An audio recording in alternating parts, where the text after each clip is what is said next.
Pemirsa, untuk mengetahui perkembangan kasus ini telah bersama kami ada Kapolres Bantaeng AKBP Wawan Sumantri. Selamat siang Pak Wawan. Selamat siang Mbak Lofi. Pak Selamat Wawan, siang ini pemirsa. bagaimana hasil pemeriksaan dari para pelaku pembunuhan di Bantaeng?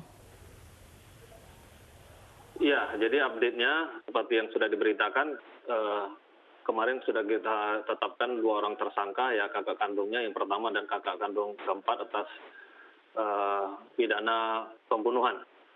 Ya, kemudian hari kemarin dan hari ini juga kita dokter sudah menyelesaikan asesmen terhadap 10 orang keluarga ini, ya termasuk 2 orang tersangka, gitu Mbak. Baik, hasil dari pemeriksaan pelaku seperti apa Pak? Termasuk hasil psikologisnya? Iya, jadi hasil pemeriksaan tersangka mengaku sudah melakukan pembunuhan terhadap adiknya. Ya. Ada sedikit saya ceritakan kronologisnya. Jadi adiknya ini sudah beberapa hari sebelumnya sakit gitu ya, sakit meracau, mual-mual gitu ya.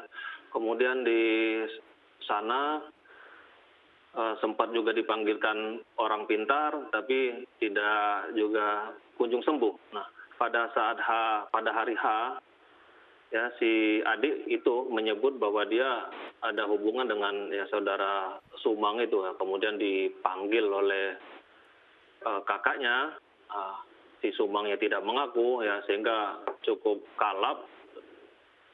Sumangnya sempat diparang di belakang telinganya.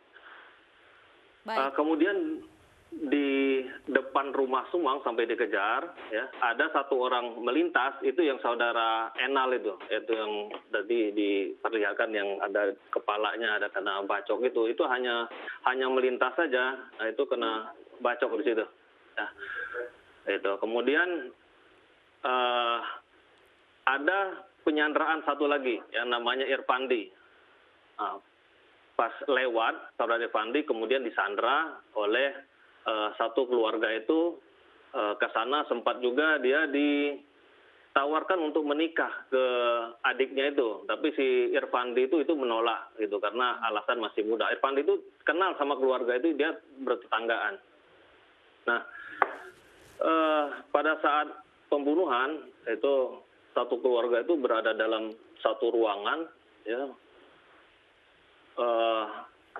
Di situ terjadi pembunuhan. Yang melakukan eksekusinya adalah kakaknya. Baik. Sama adiknya itu. Baik, pembunuhan gitu ini dilakukan berencana begitu, dilakukan satu keluarga. Apa sebenarnya alasan ayah dan juga saudara ini membunuh dari saudara kandung dan anaknya sendiri? Iya, jadi pengakuannya itu masalah siri itu, ya. Jadi keluarga malu, ya, bahwa adiknya sudah berhubungan dengan orang gitu, ya.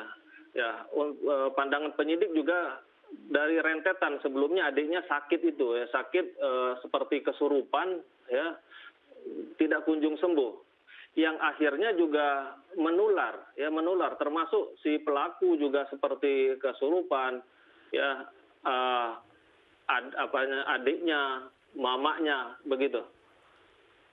Jadi bukan hanya karena malu dengan perbuatan korban, dan juga korban ini dianggap memiliki penyakit yang akan menularkan anggota keluarga lainnya, begitu Pak? Iya, jadi karena melihat dua kondisi itu, adiknya sakit, kemudian ada pengakuan adiknya itu, nah jadi satu keluarga ini kalap seperti ikut kesurupan gitu, ya, sehingga ya mengeksekusi itu. Tapi kesini ya kita lakukan pemeriksaan selama 2 hari ini, ya, itu keluarga ini ingat kejadiannya, ya, termasuk pelaku juga ya menunjukkan mimik penyesalan telah membunuh adiknya ini. Baik, terakhir Pak Wawan, ini apa jeratan hukum untuk pelaku?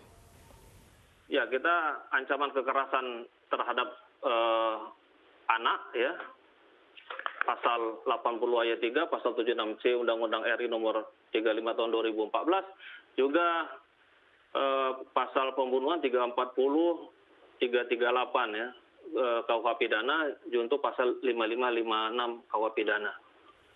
Baik, terima kasih Pak Wawan sudah memberikan informasinya kepada kami.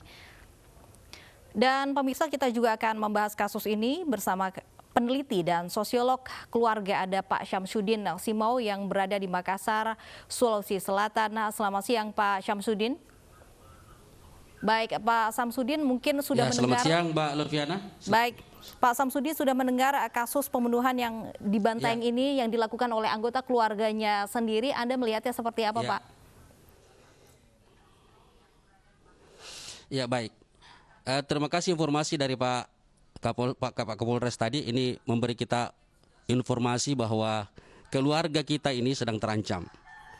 Jadi kasus di Bantaeng ini menunjukkan kepada kita bahwa salah satu institusi penting dalam sebuah negara yang kita sebut sebagai keluarga itu sedang berada pada posisi terancam. Kenapa terancam?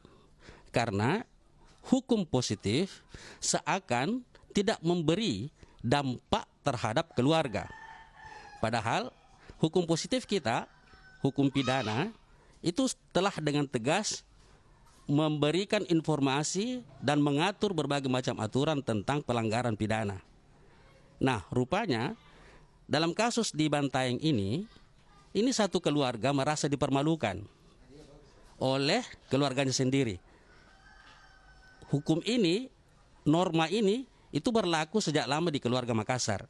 Memang hukum ini ada, tetapi dengan adanya undang-undang positif, undang-undang yang berlaku di negara kita, maka semestinya undang-undang atau norma-norma sosial yang ada di masyarakat seperti membunuh keluarga sendiri atas dasar syirik itu bertentangan dengan hukum positif. Nah, ini yang perlu sosialisasi.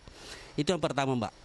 Yang kedua, saya menduga berdasarkan informasi yang saya peroleh dari media, karena saya belum melakukan riset langsung ke bawah, dan termasuk informasi dari Pak Kapolres tadi, menurut kami ini gejala sosial yang memiliki hubungan satu sama lain.